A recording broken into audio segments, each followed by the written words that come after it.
En ce moment, je lis une bande dessinée, Black et Mortimer, Le secret de l'Atlantide. Il y a des bulles partout, non pas parce qu'ils sont sous l'eau à cause de l'Atlantide, mais parce qu'ils parlent. Dans le tarot, qui soi-disant pourrait être une bande dessinée, eh bien, on ne parle pas. Est-ce que ça veut dire que les bandes dessinées, la parole est d'argent et le tarot, le silence est d'or? Je me pose la question parce qu'en astrologie, c'est la même chose. Figurez-vous que vous avez un thème, et là, c'est pire, il faut le faire parler. Donc l'astro, aussi comme le tarot, est d'or. Du coup, je me dis, qui est-ce qui a les deux choses, l'argent et l'or? Le pape, sur ses clés. Alors, est-ce que ça veut dire que de temps en temps, il peut parler, de temps en temps, il doit garder le silence et qu'il doit équilibrer? Comme le dit notre ami Burensteinas, célèbre alchimiste, on peut dire tout, mais pas à tout le monde. Alors, qu'est-ce que dit le pape du tarot? Le pape du tarot, si vous le regardez, lui, il a carrément un X sur les lèvres. Ça signifie qu'en fait, il aurait plutôt tendance à pas parler. Mais comme il enseigne, il peut dire des choses, ne serait-ce que par des gestes. Et la papesse? Eh bien, la papesse, c'est pire. Si vous agrandissez sa bouche, vous direz bouche cousue. Carrément, elle ne peut pas parler. Alors, vous me direz que c'est peut-être un dessin stylisé. Moi, je pense que le pape, il ne peut pas parler, sauf s'il décide d'ouvrir la bouche. La papesse, non, elle est absolument dans le silence. Et d'ailleurs, il suffit de regarder les voiles, il suffit de regarder ce côté intérieur de la papesse pour comprendre que c'est pas son truc de parler. Alors, la question qui se pose aujourd'hui, c'est, et vous? Est-ce que vous cachez votre jeu de la même façon que le tarot? Est-ce que vous êtes pour le silence ou est-ce que vous êtes pour la parole?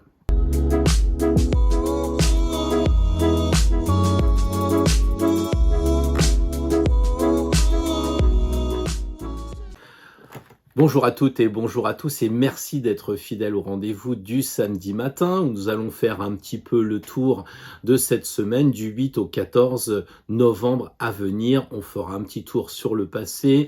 Je pense qu'on évoquera guère le présent qui est véritablement la suite logique de ce qui se passe depuis des semaines. Donc on va pas aller vers tout ce qui vient du côté un peu négatif, obscur, tout ça. On en a assez dans les médias et je crois que Pluton est à l'œuvre et en tout cas, tout ce qui devait remonter remonte pour être dans la vérité. Et c'est ce qu'on s'est dit la semaine dernière. La semaine dernière, on s'est dit qu'il fallait dire. Dire les choses, pourquoi? Parce qu'on est vrai, parce qu'on est naturel, parce qu'on est authentique, on est spontané. Pourquoi cacher des choses? Alors évidemment, ça nous a permis, en disant les choses, d'éviter les ambiguïtés. Surtout lorsqu'il s'agit de côté professionnel. Si on ne dit pas les choses parce qu'on a peur de se faire gronder par le patron et qu'on a des responsabilités, c'est mauvais parce que tôt ou tard, ça sortira. Et puis surtout, ça va pénaliser les collaborateurs. Donc s'il y a bien un endroit où on doit dire les choses, après le patron, le chef décide, mais nous sommes une aide à la décision en ce qui concerne le travail. C'est la même chose en famille. On doit pouvoir dire les choses et s'écouter. Après, il y a peut-être la hiérarchie qui compte. Si votre enfant de 6 ans veut aller faire une teuf sur une péniche avec de la coke, il aura peut-être des arguments, mais in fine, ça sera quand même papa-maman qui ont des chances de décider. Donc là, dans ces cas-là, il vaut mieux dire les choses. Trop souvent, les gens veulent avoir raison, ils vous disent qu'ils détiennent la vérité, et j'ai envie de dire, mais elle est où cette vérité? Que faire? Que faire? Eh bien, quand vous allez dans les églises romanes, dans les cathédrales, ou si vous regardez un jeu de tarot, vous voyez qu'il y a un livre. Il y a un livre qui est ouvert. Et si le livre, il est ouvert, pas de cette couleur-là, mais s'il est open, pour faire un peu l'américain, ou l'anglais, eh bien, dites-vous que c'est que la connaissance est accessible. Donc, du coup, quand vous allez dans une église, si à gauche les livres sont ouverts et à droite fermés, vous savez que pour aller du côté droit, il faudra être initié, avoir des connaissances. Le tarot, lui, il est ouvert à tout le monde parce que les deux livres qu'il y a dans le tarot, notamment celui de la papesse, pour le deuxième, je vous le laisserai chercher, ces deux livres-là sont ouverts et qui indiquent forcément que on peut dire les choses, on peut apprendre. Mais quand c'est fermé, ça nous invite quand même à réfléchir, ça nous invite au silence. Et c'est un peu ça que vous imaginez que je vais regarder aujourd'hui de plus près. Quelquefois, je pense qu'il vaut mieux garder le silence, comme on le voit en consultation. Évidemment, sur le moment, on a vraiment envie de parler, d'expliquer, de dire ce que l'on voit, comment interpréter la carte, et puis on s'aperçoit à l'écoute active de l'autre, parce que de temps en temps, il faut être silencieux, même dans une consultation, on s'aperçoit que l'autre, eh bien, il nous dit des choses, et au travers de ses propos, on ne peut pas tout lui révéler, il n'est pas prêt. La vraie question, c'est qu'est-ce qu'il est capable d'entendre? Et j'ai envie de vous dire, et vous, qu'est-ce que vous êtes capable d'entendre sur cette chaîne? Jusqu'où je peux aller? C'est peut-être la question que se posent les maîtres. Les maîtres, Jésus, Bouddha, peu importe, qui parlaient à la foule de façon, j'allais dire, exotérique, comme on a les cathédrales, il y a un côté exotérique.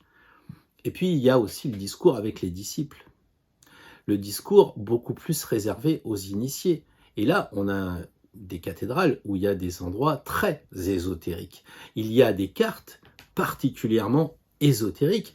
J'en ai révélé quelques-unes de ces choses ésotériques dans la future vidéo que je mettrai en ligne, puisque j'ai eu la chance de rencontrer Martha Vision et nous avons pu voir un petit peu dans les cartes certains aspects, j'allais dire, réservés aux initiés. Ce qui veut dire que moi, je pense que vous êtes capable d'entendre certaines choses, et si vous êtes là, c'est pas un hasard. Alors comment faire le discernement? C'est pas facile, mais il est évident que vous parlez pas à un ado comme vous allez parler à un homme de 60 ans. Il est évident que vous n'allez pas parler à un bélier comme vous parlez à un taureau. C'est évident, j'ai reçu un message ce matin qui disait « Moi je suis Verseau et alors lui, le scorpion, il est bien borné. » Mais je lui ai répondu « C'est deux signes fixes. » Donc quand on commence à décrypter, on se comprend un peu plus. Et effectivement, on ne peut pas toujours tout dire, c'est très clair.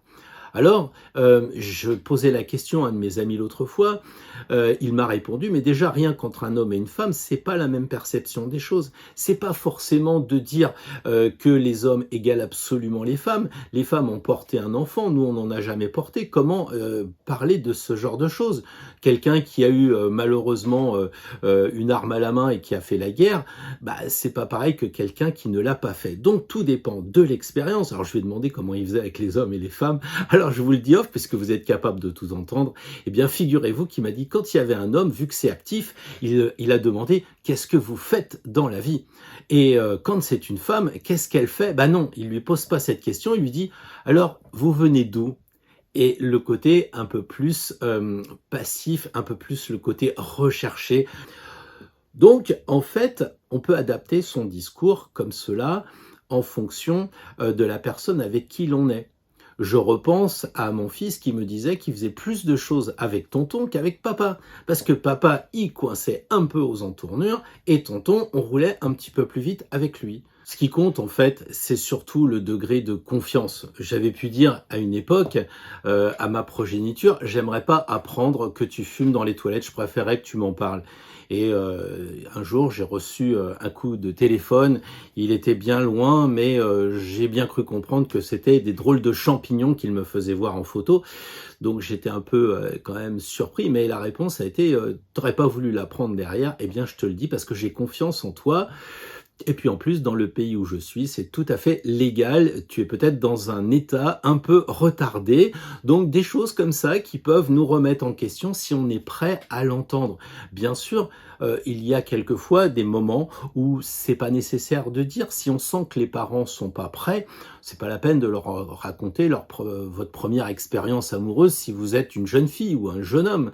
Si de l'autre côté, vous sentez que ça va déborder sur de mauvaises choses, eh bien, il vaut mieux effectivement garder le silence. On en est tous convaincus de ce genre de choses. Mais comment faire? Je dirais que déjà, si on s'observe un peu, eh bien, c'est assez facile déjà de limiter la casse. Tout ce qui va partir de l'ego, tout ce qui va permettre de donner trop d'informations, tout ce qui va permettre de vouloir avoir absolument raison, de vouloir abaisser, de vouloir amener l'ego. Vous savez, un peu le genre, moi je suis plutôt pour Marseille, non mais moi je suis plutôt pour Lyon. Vous voyez ce genre de choses, ça n'amène pas grand-chose. Pendant des années, j'ai entendu les partis politiques. Moi, je suis de gauche, toi, t'es de droite. J'ai aussi le côté religion. Moi, je suis athée, toi, t'es agnostique et moi, je crois en Dieu. Bref, toutes ces choses-là qui font que de toute façon, nous ne changerons pas la personne en face de nous, eh bien, méritent de garder le silence. Parce que ça va apporter un apaisement. Bien sûr, au fond de nous, on va fulminer, parce qu'on va dire, mais comment il peut être chasseur? Moi, je peux pas.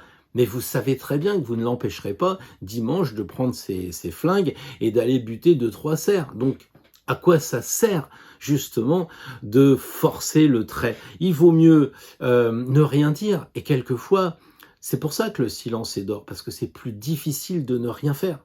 C'est beaucoup plus difficile. Et quand on va vers la méditation, c'est ce qu'on s'aperçoit. C'est plus difficile de rester stable. Je parle même pas de l'esprit. Simplement d'être assis tranquillement. C'est tellement difficile. Donc, garder le silence est quand même une source d'apaisement puisqu'on fait de la méditation. Donc, pensons à l'arcane 14. De temps en temps, quand on est en réunion, il faut tempérer, il faut mettre de l'eau dans son vin et je pense que c'est peut-être pas hasard si on a cette magnifique carte éthérée, c'est-à-dire c'est pas une personne qui vous donne un conseil, c'est un ange qui s'appelle Tempérance et qui vous dit écoute, mets un peu d'eau dans le vin, ça sera pas mal. Alors comment faire concrètement? Eh bien je pense que Socrate avait donné à Platon quelques bons conseils sur la question. Il avait donné ça en 3 points. Le premier point, c'était déjà de vérifier si ce que l'on avait à dire, ce que l'on allait dire, était la vérité, était une vérité. Ça, déjà, ça limite la casse. Il est clair qu'en Angleterre, on roule à gauche et qu'en France, on roule à droite. Donc là, voilà, il n'y a pas de sujet de débat. La deuxième chose, c'était de dire que ça pouvait être bienveillant. C'était quelque chose de bon. Et ça limitait aussi la casse. Parce que si on discute avec amour et avec tendresse, avec son meilleur copain, avec son enfant ou avec ses parents, dans un esprit simplement d'apprendre quelque chose, de donner des informations véridiques, évidemment, c'est pas pour en mettre plein la vue, c'est simplement pour que la personne puisse avancer, puisse évoluer. Et le dernier point de Socrate, il fallait que ce soit utile. À quoi ça sert de savoir que les Anglais roulent à gauche si on a 90 ans, qu'on n'a jamais eu le permis de conduire et qu'on est plutôt à rester à la maison? Ça sert à rien. En revanche, si jamais vous allez en Inde, ça peut être intéressant que la personne vous dise « Tiens, tu sais qu'entre les vaches sacrées, on roule à gauche en Inde ?» Ah non, je savais pas. C'est très utile et c'est la vérité. Et puis, c'est sympa de dire « Attention à toi ». Donc voilà un peu les 3 points que nous enseignait Socrate il y a fort longtemps, mais toujours d'actualité. Alors, si le silence est d'or, voyons si cette semaine est propice à garder le silence ou en tout cas à travailler cette idée qui, encore une fois, comme la non-action, est particulièrement difficile. Alors, oui, je pense que la semaine du 8 au 14 est propice à cette étude du silence, puisque si je regarde bien mes notes, figurez-vous que la minute de silence a été déclarée officiellement le 11 novembre 1919. Donc, c'est très intéressant parce que c'était la guerre, il y a eu des morts, on voit Mars, le maître ancien du signe du Scorpion dans lequel on est cette semaine. On voit Pluton aussi, l'aspect quand même qui fait des dégâts, qui tue énormément. Et donc la minute de silence a été inaugurée, on va dire décidée pour la première fois le 11 novembre 1919. Alors, vous me direz, le silence au quotidien, eh bien le silence, c'est silence on tourne. Ça veut dire que quand je parle, on m'écoute. La règle fondamentale de ne pas couper la parole est super importante. Parce que on a l'écoute de la personne en face de nous, ou bien on s'écoute soi-même en disant voilà, je vais essayer de trouver la bonne technique pour le coincer. On n'écoute pas l'argument de l'autre en face. On est déjà à chercher. Regardez les gens de la télé. Ils sont souvent en train de réfléchir à comment ils vont coincer l'autre. Si la personne en face avait une super idée, ils s'en rendraient même pas compte parce qu'il faut qu'ils sortent leur discours habituel. Donc ça va jamais très loin. Regardez aussi quand vous parlez à des jeunes qu'ils commencent à prendre le téléphone. Regardez quand vous rentrez en salle de cours et que les enfants continuent à parler. Et là, ce qui se passe, c'est que nous, on va continuer à parler. Moi, je suis désolé, si je suis en train d'avoir une discussion avec une personne qui regarde le téléphone, je m'arrête. Quand je rentrais en salle de cours, il est clair que s'il y avait du brouhaha, ce que j'osais même pas imaginer, les personnes se taisaient, puisque c'était des adultes. Parce que j'attendais le silence. J'attends le silence. C'est vraiment fondamental. Comment écouter quelqu'un si soi-même on n'est pas en phase de réception? Donc ça, c'est super important. Alors vous me direz, bon, alors il essaye de nous faire son truc là, la semaine du 8 au 14 novembre, il a trouvé l'histoire du silence, de la minute de silence. Mais non, il n'y a pas de hasard. J'ai trouvé aussi, figurez-vous, que le 14 novembre, le président de la République, Sadi Carnot, avait inauguré l'Institut Pasteur, qui était chargé dans ses objectifs d'identifier les virus. C'est tout à fait Scorpion, ça n'a aucun rapport avec l'actualité, mais je tenais à vous en parler. L'étude de ce qui s'est passé cette semaine, les années avant, m'amène à vous suggérer de bien réfléchir que c'est pas parce que l'autre dit rien que ça boue pas intérieurement. C'est pas parce que la personne est silencieuse qu'elle a rien à dire. Et ça, c'est très important. Et justement, le 8 novembre 1922, il s'est passé un truc bizarre. On a inauguré la plus grande, la plus longue ligne de métro à Paris. Je crois qu'il y avait 37 stations, 19 km et des brouettes de longueur, tout ça sur la rive gauche. Quand vous êtes en surface, vous imaginez pas qu'il y a des gens qui vont acheter des boissons à un distributeur, qui vont monter dans un train pour se retrouver plus loin, des gens qui vont peut-être discuter sur sur un petit banc pour prendre le café le matin. Vous êtes en surface, vous voyez pas tout ça. Je crois que c'est intéressant de dire que cette ligne de métro, symboliquement, peut rappeler effectivement qu'en nous, c'est pas parce que c'est silencieux qu'en nous, ça ne bouge pas.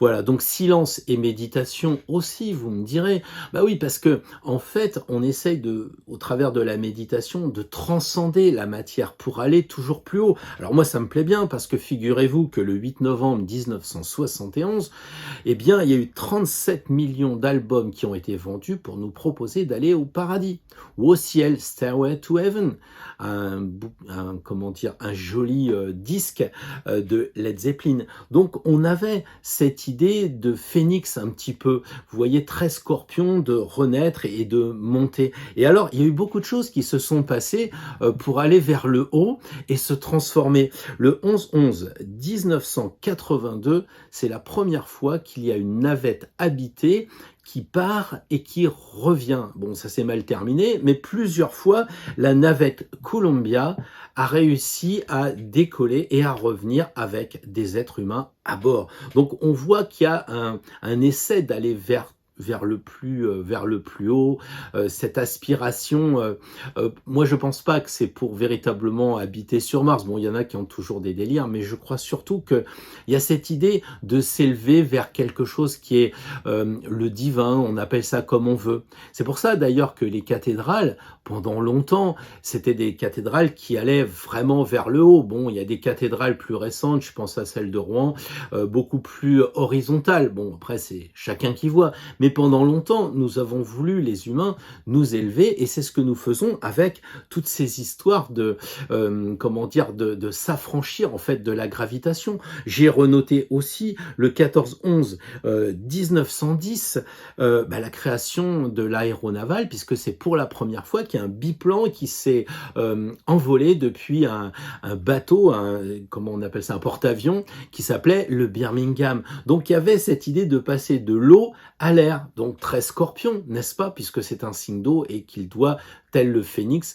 remonter dans le ciel. Voilà, donc on a cette idée de ce moment où on fait des découvertes, où on met en place des liens avec la Terre et le ciel. J'ai aussi noté que le 11-11 1572, un astrologue, Tycho Brahe, qui est danois, je crois, eh bien, a trouvé la supernova. Donc voilà, on a effectivement un lien dans cette semaine avec de passer presque du métro de notre inconscient par la méditation pour aller au-delà. Donc c'est propice peut-être en ce moment à faire une pause et essayer de se connecter. Alors évidemment, si vous voulez vous élever au-delà de votre méditation, il y a d'autres possibilités. C'est clair, on est vraiment à un moment où on veut passer comme un scorpion de la Terre pour aller vers le ciel. Très clairement, vous pouvez aller dans un observatoire et scruter le ciel dans un planétarium pour 15 euros. Pour 150 euros, vous pouvez aller au Kennedy Space Center et puis participer à l'Astronaut Training Experience. Là, c'est pas rien, on est en réalité virtuelle comme si vous étiez sur Mars. Pour 400 euros en Belgique, un enfant peut faire un stage d'astronaute d'une semaine. Pour 6 000, vous pouvez faire un vol en apesanteur dans la société Airbus, un A310, au-dessus de Bordeaux. Un stage de 24 heures pour 20 secondes d'apesanteur. Donc c'est très très intéressant. Pour 100 000 dollars, vous pouvez faire un vol en ballon puisqu'ils sont en train de créer un engin qui va pouvoir aller dans la stratosphère. Mais qu'en 2024. En tout cas, ça sera sympa, ça durera 6 heures. Alors j'ai l'impression d'être vraiment un commentateur télé ou un vendeur. Pour 170 000 à 250 000 euros, vous pouvez faire un vol suborbital avec le célèbre Virgin Galactic. 80 km d'altitude dans un vaisseau réutilisable. Hein. Bon, là, c'est pas de la blague. Hein. 250 000 dollars. Par contre, il faudra attendre parce que pour l'instant, il y a déjà 400 réservations pour 2022. Vous voyez quand même, c'est pas facile d'aller dans l'espace hein, parce que c'est pas assez cher. Pour 45 millions, alors là vous pouvez rester 10 jours dans l'espace. Alors là on est vraiment avec la société Blue Origin, le New Shepard vaisseau, enfin je sais pas comment ils disent. Bref, en tout cas un peu comme le patron d'Amazon. Pour 45 millions, vous pouvez faire un stage. Tout ça pour dire que on voit l'idée du Scorpion de vouloir monter, s'élever, à moins que cette ère du Verseau donne des ailes aux personnes en arrivant dans ce signe pour une ère de 2160 ans où vous auriez donc envie, eh bien, de commencer à voir ce qui se passe dans les ères du Verseau. On a aussi la Lune qui fait des siennes et qui est là pour nous rappeler un peu les illusions. C'est pas parce qu'on parle qu'on a raison. Et le 14 novembre 2016, la Lune était au plus proche de nous. Et donc, nouvelle Lune ou pleine Lune, cette distance minimum nous donnait une influence incroyable. C'est pas tous les jours puisque avant c'était 1948 et la prochaine, ça sera en 2034. Donc, cette Lune qui a été très proche en novembre 2016, je trouve qu'elle nous rappelle en fait que c'est pas parce que on va parler qu'on aura raison. Il y a vraiment de l'illusion aussi dans ce que nous enseigne la Lune. Alors évidemment, parler du mois du Scorpion en ce moment, la semaine dernière c'était la fête des morts, j'allais dire civile, et cette semaine c'est un peu la fête des morts militaires. Pourquoi militaires? Eh bien parce que le Scorpion, on le sait, jusqu'à ce qu'on découvre Pluton, a été gouverné par Mars. Donc, le Scorpion, il a deux énergies en quelque sorte. Il a cette énergie de guerre, de violence de Mars et aussi de l'autre côté une énergie beaucoup plus souterraine, beaucoup plus cachée. Alors est-ce pour ça que le général de Gaulle était natif du signe du Scorpion? Puisque je regarde mes notes, il est né le 20 novembre 1890, mais il est aussi décédé en mois de Scorpion, le 9 novembre, donc la semaine qui arrive, 1970. Donc c'est un moment très général de Gaulle, on va dire, et qui rappelle toutes les commémorations qu'on va avoir. Et c'est important de les souligner. Le 11-11-1920, c'est la fête de l'armistice, bien sûr, mais c'est aussi l'inhumation du soldat inconnu. Et il y a un énorme symbolisme scorpionesque derrière tout ça, puisque il est inconnu. Et comme on le sait, le secret est synonyme du signe du scorpion. Mais en même temps, il va être inhumé sous terre. Donc exactement comme l'est le scorpion, qui se passe évidemment dans le secret de la terre avec Pluton, le dieu des enfers. Mais le 11 novembre 1923, cette fois, en plus de la cérémonie, il y aura la première fois qu'on va animer la flamme du souvenir. Donc c'est très intéressant parce que ça veut dire que là on a compris qu'il fallait arrêter les guerres. Bon, ça va être plutôt raté, on le sait, mais on aura tenté en allumant cette flamme pour prendre de la hauteur, pour s'envoler tel le phénix qui renaît de ses cendres. Donc il faut effectivement du feu pour renaître de ses cendres. Ça me paraît indispensable. Alors, le 11-11 est resté quand même assez lié à la paix, même si c'était le moment de la guerre, puisque en 2018, il y a eu un forum auprès de l'Arc de Triomphe avec des chefs d'État, c'était le Forum pour la paix, et on avait Donald Trump, Justin Trudeau, on avait Vladimir Poutine, etc. Donc on sent que le moment est propice à arrêter de faire la guerre. Pourquoi? Eh bien parce qu'on fait silence et parce qu'on prend conscience de... Je ne dis pas que ça amène la paix sur toute la planète, d'autant que le 13-11-2015, on a eu le Bataclan et cette violence martienne a surpris plus d'un parce que larvée souterraine très scorpionesque. Les sources de cette histoire qui sont en train d'être jugées laissent présumer qu'il y a évidemment des ramifications, des liens avec des pays étrangers. Tout cela est bien scorpion, bien souterrain. Alors le 13 novembre 2002, on a eu évidemment ce fameux pétrolier qui a semé la mort au travers des poissons, au travers des oiseaux aussi qui se sont englués. Dans quoi? Dans le pétrole qui est quoi? De couleur noire. Et on voit vraiment que la couleur noire est vraiment une des couleurs les plus fortes avec le rouge du signe du scorpion. Le 13-11, mais alors cette fois 1830, eh bien un certain Stendhal a publié le rouge et le noir, donc c'est très intéressant. Donc à vous de jouer pour la suite. Nous avons le coup d'état du 9-11-1799 de Napoléon qui va tuer en quelque sorte la révolution, qui tue aussi la monarchie pour remettre l'empire. Puis on a aussi le 9-11, cette fois 1989, le mur de la honte qui va tomber donc à Berlin. Donc voilà un petit peu ce que je voulais vous dire aussi sur le silence, qui est pas facile à gérer, mais qui est vraiment indispensable. Ça me rappelle un petit peu la non-violence, ce silence. C'est très très difficile, mais en musique, c'est important, ça aide au rythme, semble-t-il.